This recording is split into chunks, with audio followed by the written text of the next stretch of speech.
Bom, vamos falar inicialmente agora do lançamento do produto, né? Quais são os fatores importantes?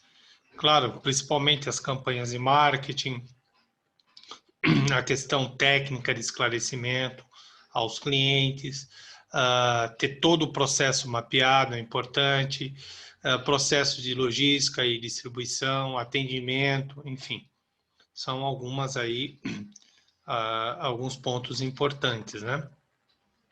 O que é importante, né? Planejar o lançamento, desenvolvimento, processo de venda, distribuição, atendimento. É sempre importante que, mesmo após o produto lançado, em reuniões periódicas, participem aquelas pessoas que participaram não só do desenvolvimento, como da parte produtiva também, né? Atualizar o plano do final de vida, questão de sustentabilidade, tudo isso é importante. Bom, vamos andando um pouco aqui. Eu tenho aqui a curva ABC, é muito interessante. Eu vou até passar para o próximo slide que ele explica um pouco melhor. O que seria a curva ABC? Os clientes A, que eu denomino A, né, eles representam 20% da minha clientela, da quantidade dos clientes que eu tenho, e eles compram aproximadamente 55%, 60% em relação ao valor de faturamento da empresa. Tomar um pouco de cuidado, porque muitas vezes não é analisado somente a questão do volume, mas principalmente e também quanto que esses produtos que os clientes estão comprando representam a nível de margem de contribuição, a nível de retorno para a empresa.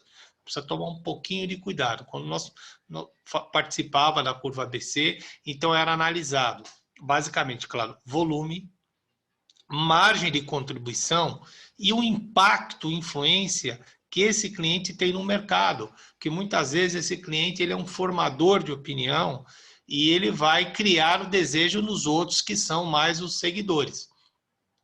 Então você tem o B, né? São os clientes da curva ABCT, o A e o B, que representam aqui tipo 15%, 20% em valor para a empresa, e da clientela aproximadamente aí de 20% para 50%, 30% dos clientes. Vocês têm também depois o C, que representa talvez aqui nesse caso a maior fatia, claro que aqui é um gráfico ilustrativo, e eles compram aí valores que, a nível de porcentagem de compra de valores, em torno aqui de 20% do que a empresa produz. Aqui vocês têm uma sugestão, né, de a parte de visita. Então, por exemplo, o A, visita mensal da diretoria, enfim, da parte técnica, o B e o C. Mas claro que naturalmente isso é uma sugestão.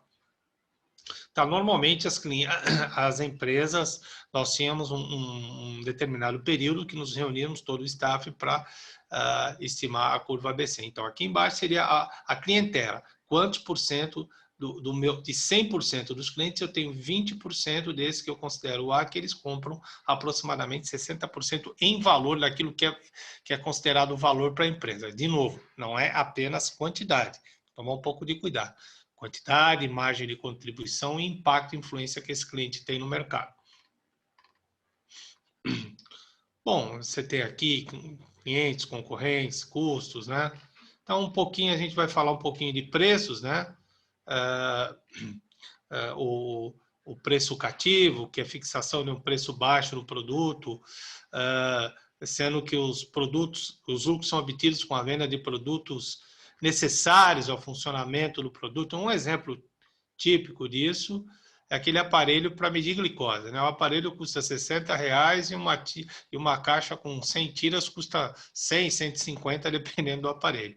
Ou seja, os lucros eles acabam sendo obtidos com os produtos para o funcionamento do aparelho. Preço isca, que é um preço baixo, com a intenção de vender produtos mais caros, preço pacote, ocasião, preço por segmento de clientes, né? Então você tem preços diferentes pelo mesmo produto, são cobrados a diferentes grupos de clientes, né? Então muitas vezes você tem aí isso acontece muito, você tem muitas vezes um determinado produto numa localização, o produto é o mesmo, mas o preço é diferenciado porque você tem um segmento de cliente diferente, preço pela versão do produto, então preços diferentes a diferentes versões do produto. Então, por exemplo, a água oxigenada em spray e a água oxigenada num valor normal em gota, que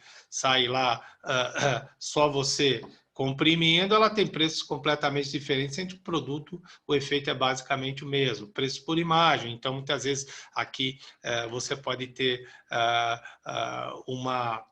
um perfume que numa determinada embalagem o produto é o mesmo, ele custa mais caro, numa outra embalagem ele pode custar um outro valor.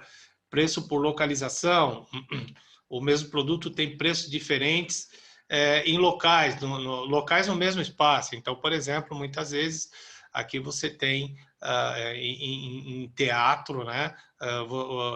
Você tem preços diferentes dependendo da localização, mesmo em campo de futebol, enfim. Vocês têm aqui o preço prestígio, que observam o preço determinado produto como indicador, né? Então ele sabe que aquele preço, aquele produto, ele é uma referência, enfim. São algumas opções que nós temos aqui. Dando um pouquinho mais. Bom, a parte de assistência técnica ela é super importante, que é o apoio que o cliente tem, que a empresa vai dar para o cliente, muitas vezes não só através de uma reclamação, através de uma solicitação, mas às vezes de visitas periódicas. Isso é todo o apoio técnico que você oferece ao cliente. Ele é muito importante porque você mantém um vínculo, né? O atendimento mantém o vínculo e esse vínculo fideliza o cliente e obtém informações importantes.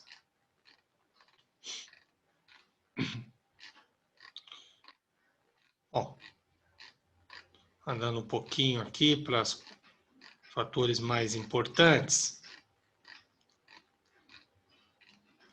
Aqui vocês têm um exemplo de plano de marketing, eu vou pular um pouco isso e vou para aquilo que eu acho que é fundamental,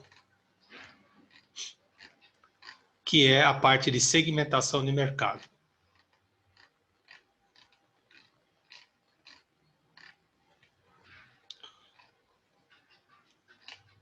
Então, segmentar o mercado, né? Basicamente, você fatiar, deixa eu aqui é você simplesmente fatiar o mercado, dividir o mercado em grupos de consumidores potenciais que você, conhecendo os hábitos de quem é o teu consumidor, você vai ter uma condição de atendê-lo muito melhor. Essa é a grande importância da segmentação de mercado, né? Quem são seus clientes? Você pode agrupá-los de diversas formas que nós vamos ver aqui. Então, por exemplo, eu tenho a segmentação demográfica, né? Que é aquela segmentação que vai analisar, por exemplo, a seguinte variável: faixa etária, sexo, estado civil, tamanho médio das famílias, né? Aí eu tenho a segmentação socioeconômica, renda. Basicamente classe social e renda, né? Você pode colocar a escolaridade, mas basicamente classe social e renda, né? Alguns até eles colocam, né, muitas vezes essa socioeconômica embutidos, né? Pode colocar até um pouco na demografia ou na demográfica, como alguns falam. Mas é importante, hoje em dia é importante você ter a socioeconômica separada. Você tem a geográfica, que é regiões, bairros, né? Isso é muito usado para lançamento de produtos, imóveis, por exemplo, né? Usa muito a demografia, a geográfica e usa também a demográfica. É importante dizer, gente, que muitas vezes, num determinado produto ou mesmo serviço, você não usa somente um tipo de segmentação. Então, por exemplo, você vai lançar um empreendimento, é um loft, é um apartamento, um loft pequeno, 25, 30 metros, num bairro considerado alto padrão. Então, você vai considerar o quê? A geográfica, que é o bairro de alto padrão. A demografia são pessoas sozinhas, pessoas separadas, solteiras, enfim. normalmente, a socioeconômica, claro, qual é o poder, onde essa pessoa trabalha, qual é a renda que ela tem, enfim, normalmente você não usa só um tipo de segmentação para estabelecer uma análise. Por benefício, né? Que tipo de benefício eu tenho comprando aquele determinado produto? Então, por exemplo, eu quero comprar um carro 1000 porque ele tem um baixo consumo de combustível. Eu estou comprando por causa de um benefício que eu estou esperando que aquele veículo me dê. Você tem por grau de utilização, né? Ou alguns chamam por frequência também, que está relacionado à frequência de uso. Então, por exemplo, quem vai vender barbeador está interessado quantas vezes a pessoa, qual a frequência que você usa por semana? Você usa todo dia? Às vezes você usa 1, 2 vezes por dia, né? Então, está relacionado com o grau de utilização. A psicográfica, né?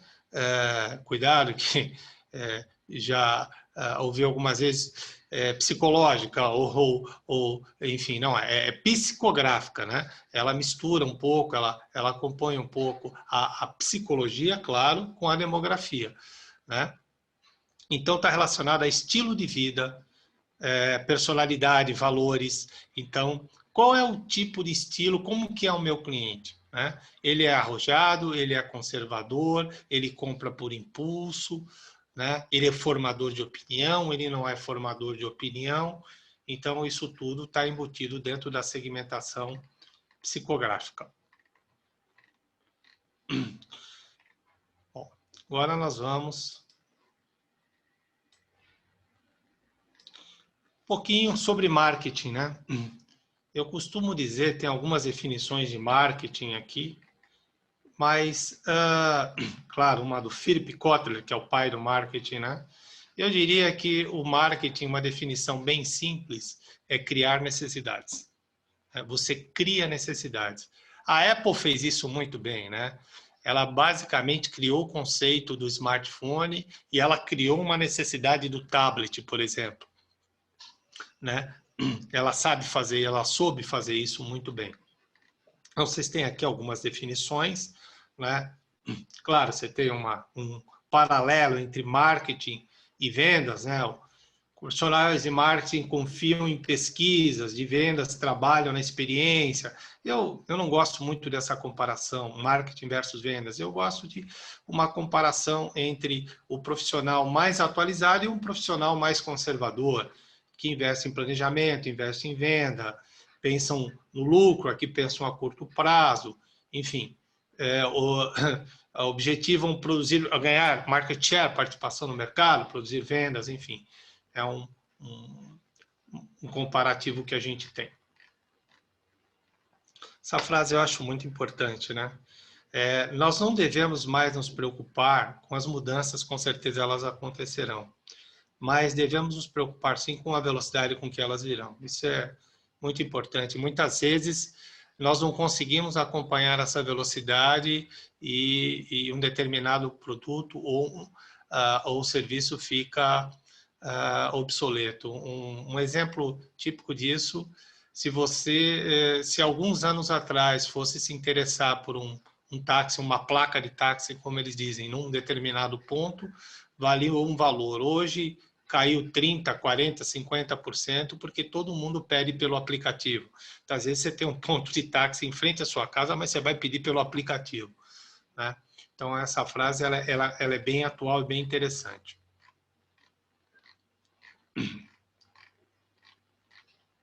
Bom, andando um pouquinho aqui, né? Isso aqui são os P's do marketing, né? Preço, produto, eu prefiro falar ponto de venda do que praça, promoção. E tem mais um P, que é super importante, a personalização, né? São os P's do marketing. Eu vou trabalhar que preço eu vou trabalhar, o meu produto, meu ponto de venda, que promoção, que divulgação que eu vou fazer e a minha personalização.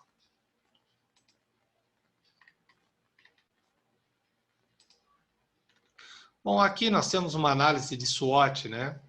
É interessante que ela fala de forças, fraquezas, oportunidades e ameaças, né?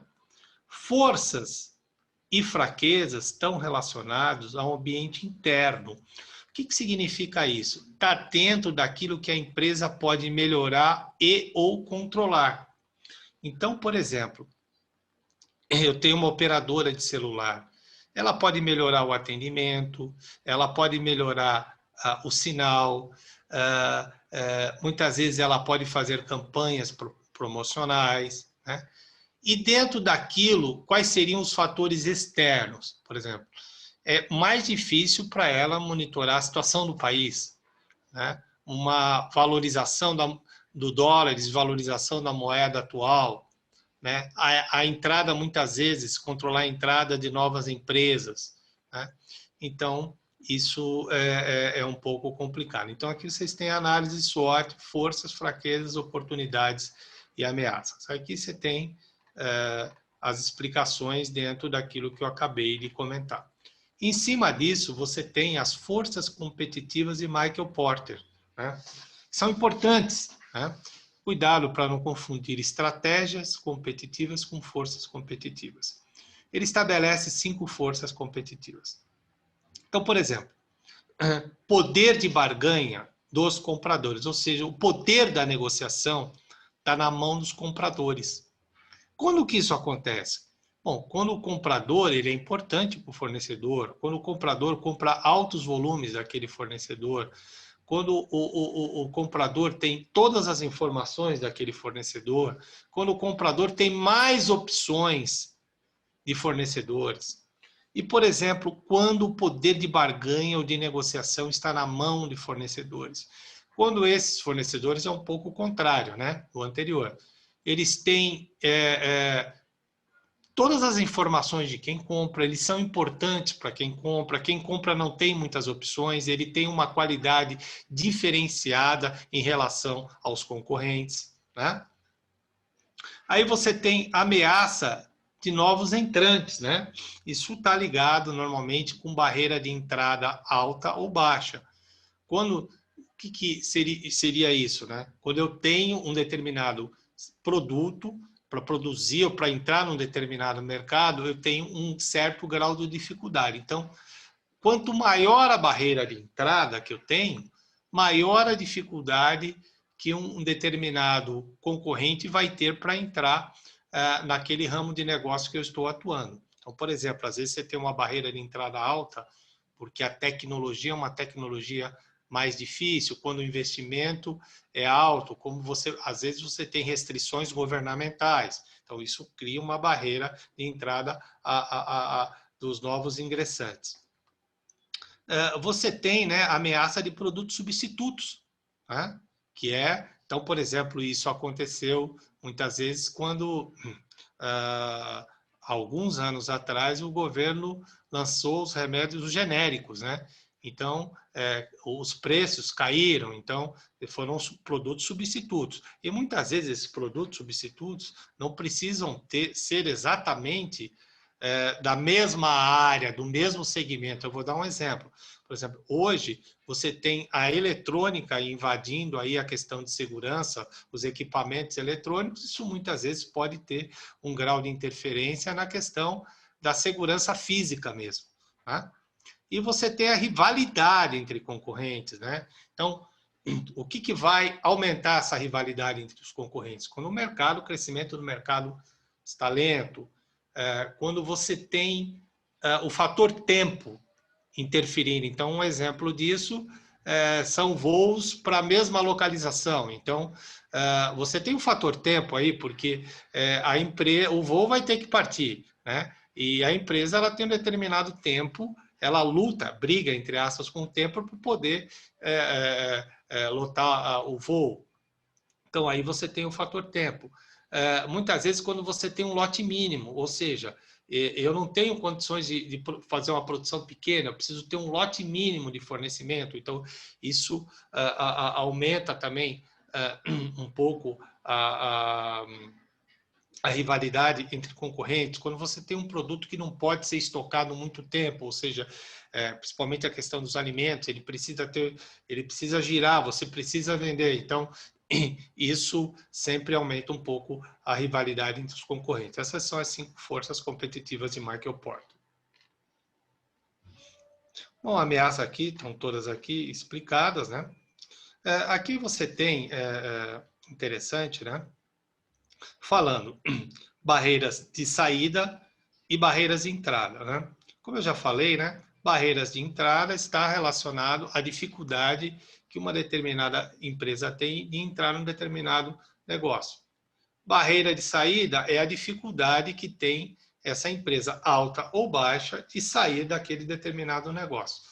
Então, por exemplo, muitas vezes você tem a empresa, ela fez um investimento muito alto e para ela sair daquele determinado ramo, ela vai ter uma perda muito grande. Então, você tem uma barreira de saída alta. Ou muitas vezes ela está num negócio que ela tem um contrato de fornecimento a médio e longo prazo. Então, como é que ela vai sair daquele ramo que ela está atuando? Então, aumenta a barreira de saída. Costuma dizer, quando eu tenho uma barreira de saída baixa e uma barreira de entrada baixa, eu tenho retornos, em média, mais baixos com menor risco. Né?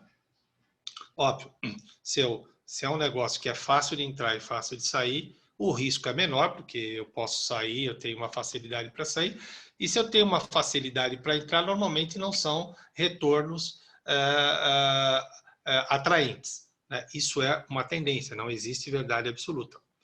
Quando eu tenho uma barreira de saída baixa e uma barreira de entrada alta, significa o quê? Eu tenho uma tendência de ter um retorno maior, mas e um risco menor, porque se de repente eu precisar sair daquele negócio, eu tenho uma barreira de saída baixa.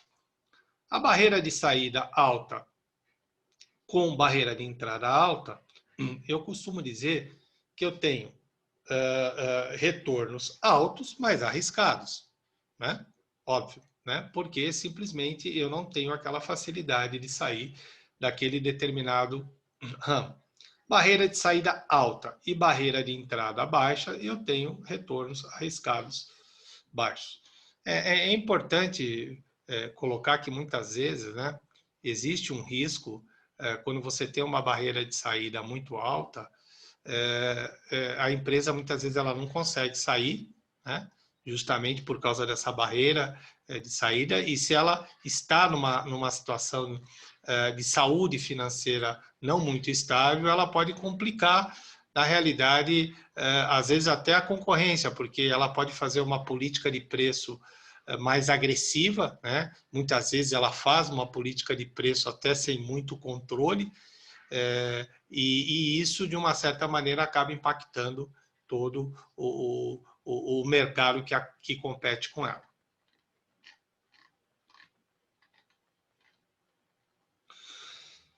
Bom, aqui nós vamos falar um pouquinho de posicionamento, né? Eu gosto muito desse pensamento. Posicionamento é o que você faz para a mente do comprador, né? Você posiciona o produto na mente desse comprador potencial. Vamos. Bom, aqui, né, as estratégias competitivas de Michael Porter, modelo de Porter. Claro, ele diz o quê?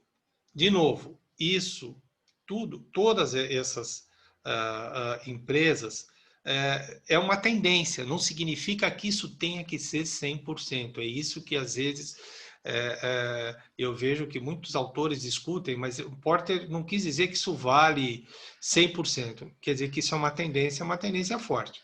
Então, é óbvio que se você tem uma empresa que tem alta diferenciação, trabalha com alta diferenciação, uma empresa que investe, que tem tecnologia, que tem imagem, naturalmente, ela vai ter, os produtos dela vão ter uma tendência de um custo maior.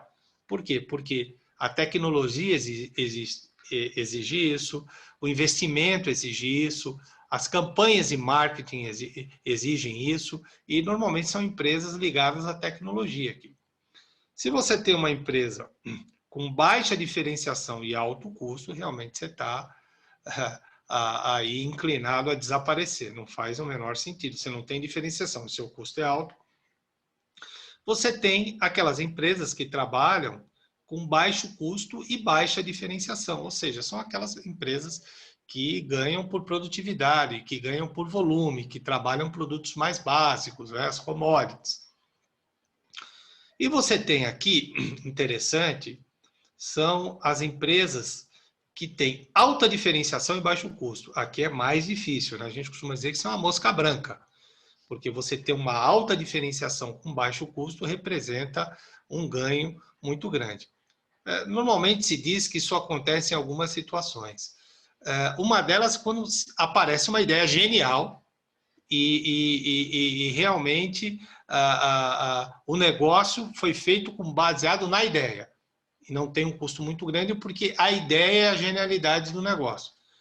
Ou, muitas vezes, se você tem um concorrente que está fazendo um baixo custo com uma alta diferenciação e você não está se enquadrando, alguma coisa errada você está fazendo. Tá? E vocês têm a empresa D, que ela não consegue fazer muitas vezes diferenciação e nem baixo custo. A gente diz que ela está presa no meio. E precisa tomar um cuidado um pouco, porque num determinado produto, claro que não são todos os produtos. Tem empresas, claro, você pegar uma empresa de celular, a Samsung, ela vai ter o celular top de linha, ela vai ter o celular mais em conta, mais barato. Mas dificilmente ela pode, muitas vezes, querer posicionar o top de linha por uma faixa de uma classe C ou D. Né? Não faz sentido. Então, quando uma empresa, um determinado produto, ela não consegue se posicionar nem por diferenciação e nem por custo, a gente diz que ela está presa no meio, stuck on the middle. Significa, ela não conseguiu se diferenciar nem para um lado, nem para o outro. Um exemplo que é dado pelos estudiosos foi a VASP, né, que é uma empresa aérea que ela não conseguiu se posicionar, né, como forma de atendimento do cliente e costuma-se dizer que ela ficou presa no meio. Bom, aqui vocês têm os 4 P's novamente. Aqui o modelo de Levy, né? Theodore Levy, que foi um economista, escreveu Miopia de Marketing. Ele diz o seguinte, que eu tenho o produto, ele é composto por um núcleo central, né? Esse núcleo central, ele diz que ele não tem, o produto em si, ele não tem atratividade, porque é o produto simplesmente sem nenhuma garantia, sem nenhuma informação, sem nenhum atendimento. Então, é chamado de produto genérico, né? Ou seja, ele tem um núcleo central e o produto aqui que não tem nenhuma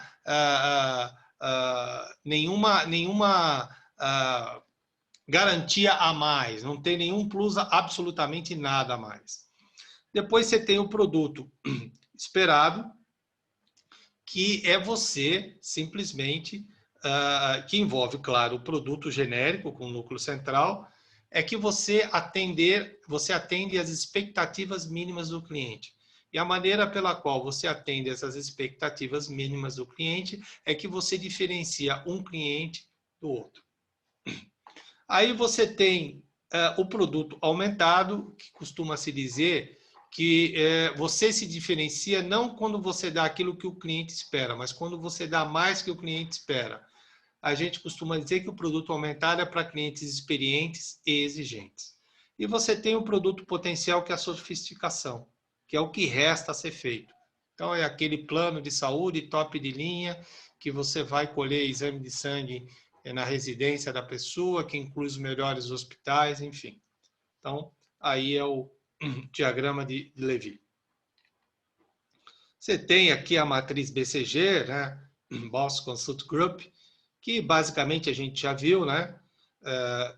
Participação no mercado baixa, com crescimento baixo, abacaxi, óbvio, né?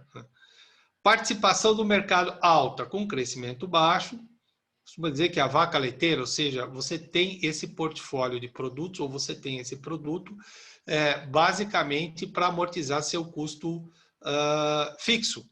Né? É um produto que... E aí no mercado tem uma certa simpatia pelo produto, enfim. Ainda a empresa tem interesse em manter esse produto em linha. Naturalmente, ele pode, no futuro, ser descontinuado. Tá? Você tem Crescimento do mercado é alto, eu tenho alta participação, é uma estrela, claro, é interessante para a empresa. E um questionamento aqui desse lado, que eu tenho uma participação no mercado baixa, né, com o crescimento do mercado alto. Então, veja, o mercado está crescendo, o produto é interessante e eu tenho uma participação baixa, eu tenho que procurar aumentar a minha participação, aumentar meu market share nesse mercado.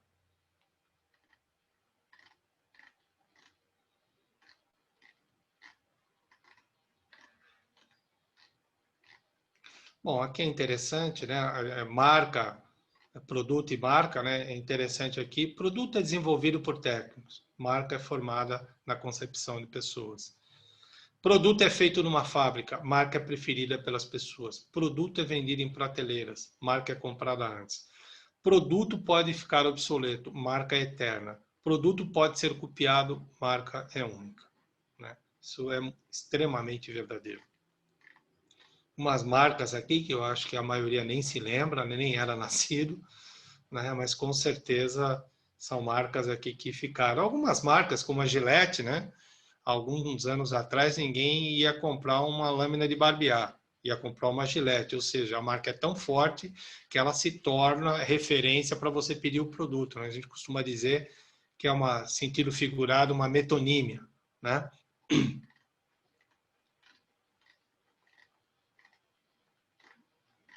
Bom,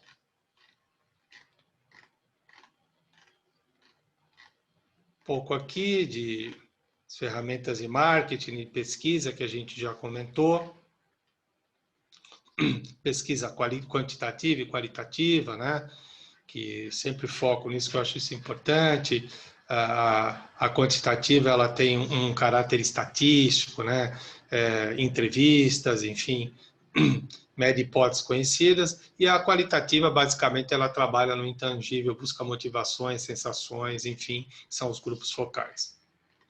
O gerenciamento do relacionamento com o cliente a gente falou um pouquinho já nas aulas iniciais, é uma ferramenta extremamente importante para você simplesmente ter as informações, fidelizar o cliente, poder atendê-lo da melhor maneira, né? E o que a gente fala, né? Vamos falar um pouquinho de cross-selling e upselling, né? O cross-selling é a venda de múltiplos produtos ou serviços ao mesmo cliente, ou seja, eu aumento o meu portfólio de produtos de venda para aquele determinado cliente, né? E o upselling, né, é o crescimento da relação com o cliente mediante a venda de um mesmo produto. Tá?